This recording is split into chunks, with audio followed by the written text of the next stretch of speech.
Alors bien sûr, c'est le sujet numéro un et c'est la principale préoccupation pour ceux qui partent. Le temps, record de pluie en juillet et les prévisions ne sont pas folichonnes jusqu'à la mi-août. Bonjour Patrick Gallois, Bonjour. vous êtes prévisionniste à Météo France. Que se passe-t-il? Pourquoi le temps est si détraqué? Ça fait longtemps qu'on n'avait pas connu un été, en tout cas un mois de juillet aussi mauvais, on va dire.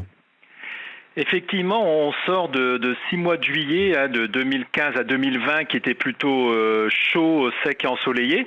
Et là, effectivement, il y a un retour de bâton avec ce mois de juillet qui présente un excédent de pluie de 50% à l'échelle du territoire, et notamment dans l'est du pays où on a parfois une pluviométrie record dans des villes comme Belfort, Nancy ou Mâcon, parfois 2 à 3 fois la normale de pluie.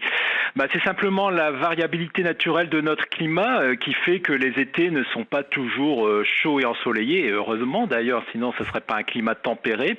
On a parfois des étés beaucoup plus mitigés, avec des séquences perturbées, mais il faut bien voir que si on prend l'été météorologique, nous on fait commencer l'été le 1er juin, il y a eu quand même des séquences de beau temps. Alors on l'a oublié, mais la première quinzaine de juin a été chaude et ensoleillée, et puis on a une séquence de 10 jours de beau temps au mois de juillet, à peu près entre le 15 et le 24 juillet. Donc le temps n'a pas toujours été uniformément maussade sur le pays tout au long de l'été 2021. Patrick Gallois, ceux qui nous écoutent et qui partent en vacances, ça restera mitigé dans les premiers jours d'août, avec des températures assez basses pour la saison. Attention, c'est important ce que vous allez nous dire. Oui, si je veux jouer la provocation, je vais même dire que le temps va s'aggraver les prochains jours, puisqu'on s'attend à un week-end particulièrement maussade, avec des températures en baisse. Par exemple, demain, on sera parfois 8 degrés en dessous de la normale dans le sud-ouest du pays, avec une vingtaine de degrés à Toulouse, alors qu'on devra approcher les 30 degrés à cette époque de l'année.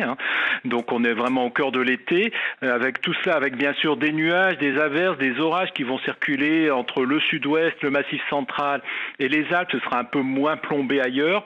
On aura aussi encore des averses dimanche dans le nord et l'est du pays, un peu plus de soleil en allant vers l'Atlantique et vers la Méditerranée où le vent va se lever, mais tout cela dans la fraîcheur, une fraîcheur qui va persister les premiers jours du mois d'août. En fait, la première semaine d'août semble bien compromise, avec donc toujours ces passages pluvieux et de la fraîcheur assez marquée sur le pays.